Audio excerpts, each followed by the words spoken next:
The last document is the MOU for Global Link Research Internships. This document will be exchanged by His Excellency Mr. Christopher Cooter, High Commissioner of Canada to India, and Shri Dinesh K. Patnaik, High Commissioner of India to Canada.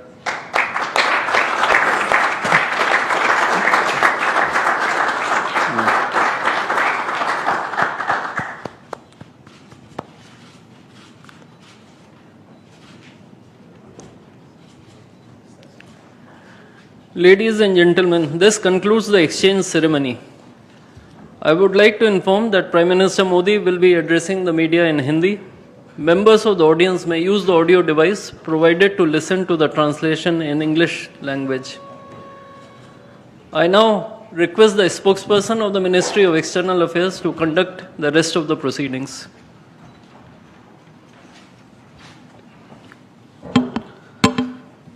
Namaskar, good afternoon. The Right Honourable Mr. Mark Carney, Prime Minister of Canada, Honourable Prime Minister of India, Shri Narendra Modi, Honourable Ministers, members of both delegations, distinguished guests and friends from the media.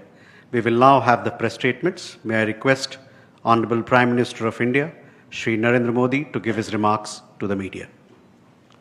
The Right Honourable Prime Minister Mark Carney, दोनों देशों के delegates, media के साथी, नमस्कार। प्रधानमंत्री Carney का भारत में स्वागत करते हुए मुझे बहुत खुशी हो रही है। प्रधानमंत्री के रूप में यह उनकी पहली भारत यात्रा है। हम इसे एक महत्वपूर्ण माइलस्टोन के रूप में देखते हैं। पिछले वर्ष कनाडा में आयोजित G7 बैठक में उन्होंने मेरा और मेरे डेलीगेशन का गर्मजोशी से स्वागत किया था। आज उसी आत्मीयता से उनका स्वागत करना मेरे लिए सौभाग्य की बात है। दुनिया में बहुत कम लोग हैं जिनके सीवी में दो देशों की सेंट्रल बैंकिंग लीडरशिप लिखी हो। हमारी पहली बैठक से ही हमारे संबंधों में एक नई ऊर्जा, परस्पर विश्वास और सकारात्मकता आई है। सहयोग के हर क्षेत्र में बढ़ते मोमेंटम का श्रेय मैं अपने मित्र प्रधानमंत्री कार्नी को देता हूं। फ्रेंड्स, भारत और कनाडा लोकतांत्रिक मूल्यों में अटूट विश्वास रखते हैं। हम डाइवर्सिटी को सेलिब्रेट करते हैं। मानवता की भलाई हमारा साझा विजन है। यही विजन हमें हर क्षेत्र में आगे बढ़ने की प्रेरणा देता है। आज हमने इस विजन को नेक्स्ट लेवल पार्टनरशिप में ट्रांसफॉर्म करने पर चर्चा की। हमारा लक्ष्य है कि 2030 तक हमारा व्यापार $50 बिलियन तक पहुंचे। आर्थिक सहयोग का पूरा पोटेंशियल अनलॉक करना यह हमारी प्राथमिकता है। इसलिए हमने कॉम्प्रिहेंसिव इकोनॉमिक पार्टनरशिप एग्रीमेंट को जल्द ही फाइनलाइज करने का निर्णय लिया है। इससे दोनों देशों में निवेश और रोजगार के नए अवसर बनेंगे। कनाडा के पेंशन फंड्स ने भारत में $100 बिलियन का निवेश किया है। यह भारत की ग्रोथ स्टोरी में उनके गहरे विश्वास का प्रतीक है। आज हमें दोनों देशों के बिजनेस लीडर से भी मिलेंगे। उनके सुझाव हमारी आर्थिक साझेदारी का रोड मैप तय करेंगे। फ्रेंड्स, टेक्नोलॉजी और इनोवेशन में हम नेचुरल पार्टनर हैं। With Canada and India innovation partnership we will turn ideas into global solutions. पिछले महीने भारत में हुई एआई इम्पैक्ट समिट की सफलता में कनाडा के बहुमूल्य योगदान के लिए मैं प्रधानमंत्री कार्नी का आभार व्यक्त करता हूं। हम एआई के साथ साथ क्वांटम, सुपर कंप्यूटिंग और सेमीकंडक्टर्स में सहयोग बढ़ाएंगे। क्रिटिकल मिनरल्स पर आज हुआ एमओयू रिजिलियंट सप्लाई चेन्स को मजबूती देगा। स्पेस सेक्टर में हम दोनों देशों के स्टार्टअप्स और इंडस्ट्रीज को जोड़ेंगे। फ्रेंड्स, प्रधानमंत्री कार्नी के लिए एनवायरनमेंट कोई अलग एजेंडा नहीं, बल्कि इकोनॉमिक स्टेबिलिटी का हिस्सा रहा है। ऊर्जा के क्षेत्र में हम नेक्स्ट जनरेशन पार्टनरशिप बना रहे हैं, जिसमें हाइड्रोकार्बन के साथ साथ रिन्यूएबल एनर्जी, ग्रीन हाइड्रोजन और एनर्जी स्टोरेज पर विशेष बल दिया जाएगा। हमें खुशी है कि कनाडा ने इंटरनेशनल सोलर अलायंस और ग्लोबल बायोफ्यूल अलायंस से जुड़ने का निर्णय लिया है।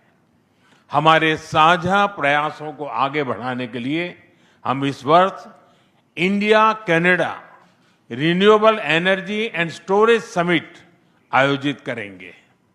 सिविल न्यूक्लियर एनर्जी में हमने लॉन्ग टर्म यूरेनियम सप्लाई की लैंडमार्क डील की है। हम स्मॉल मॉड्यूलर रिएक्टर्स और एडवांस रिएक्टर्स पर भी मिलकर काम करेंगे।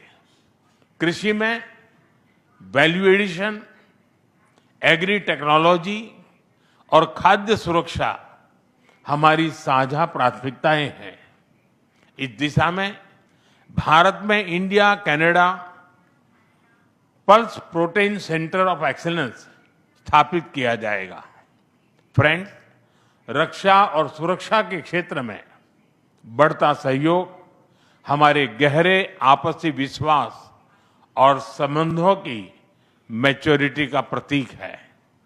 हम defence industries, maritime domain awareness और मिलिट्री एक्सचेंजेस बढ़ाने पर काम करेंगे।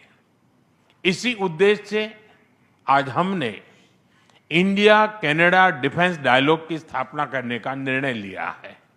Friends, people to people ties हमारे संबंधों की असली ताकत है। आज हमने इन्हें और मजबूत करने के लिए कई महत्वपूर्ण निर्णय लिए हैं। एआई, हेल्थ केयर, एग्रीकल्चर और इनोवेशन में आज कई यूनिवर्सिटीज के बीच नई पार्टनरशिप की घोषणा हो रही है। हम कनाडा की यूनिवर्सिटी द्वारा भारत में कैंपस खोलने पर भी सहमत हुए। इंडिजिनस और ट्राइबल कम्युनिटीज हमारी साझा सांस्कृतिक विरासत का महत्वपूर्ण हिस्सा है। सांस्कृतिक आदान प्रदान बढ़ाने के लिए दोनों पक्षों के बीच आज एमओयू किया गया है। फ्रेंड, भारत के लिए कनाडा इंडो पैसिफिक में महत्वपूर्ण साझेदार है। इंडियन ओशन रिम एसोसिएशन में डायलॉग पार्टनर बनने में उनकी रुचि का हम स्वागत करते हैं। इससे हमारे मैरीटाइम सहयोग को नई गहराई मिलेगी। हम सहमत हैं कि टेररिज्म, एक्सट्रीमिज्म और रेडिकलाइजेशन दोनों देशों के लिए ही नहीं, पूरी मानवता के लिए साझा और गंभीर चुनौतियां हैं। इनके विरुद्ध हमारा करीबी सहयोग वैश्विक शांति और स्थिरता के लिए अत्यंत महत्वपूर्ण है। विश्व में चल रहे अनेक तनावों को लेकर भारत की सोच स्पष्ट ही है।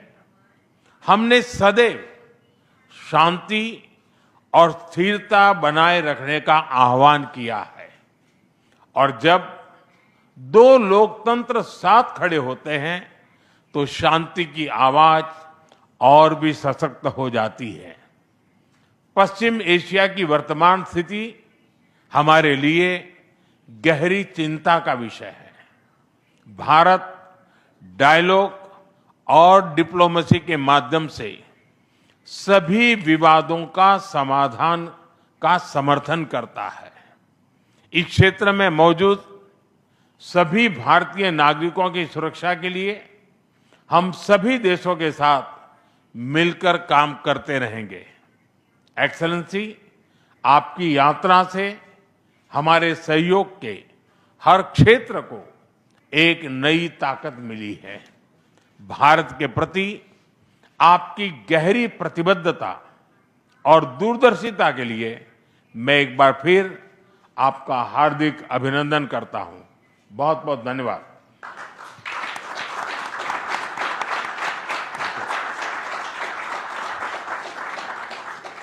The bigger point is that our partnerships from energy to AI share this spirit so that Canada and India can harness technologies, deliver equally transformative benefits to hundreds of millions of people.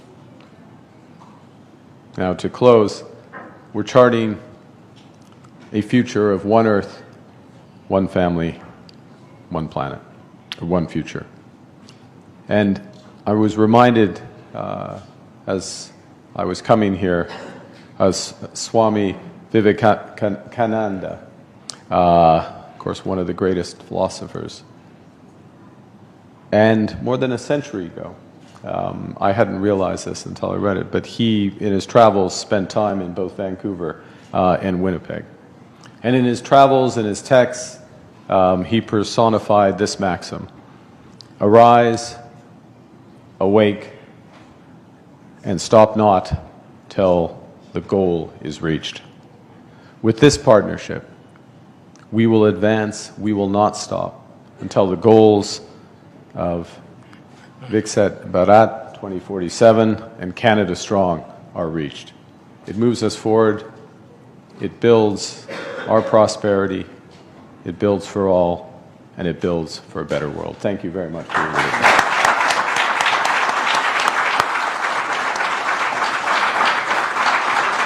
Thank you, sir. That concludes the press statements, ladies and gentlemen.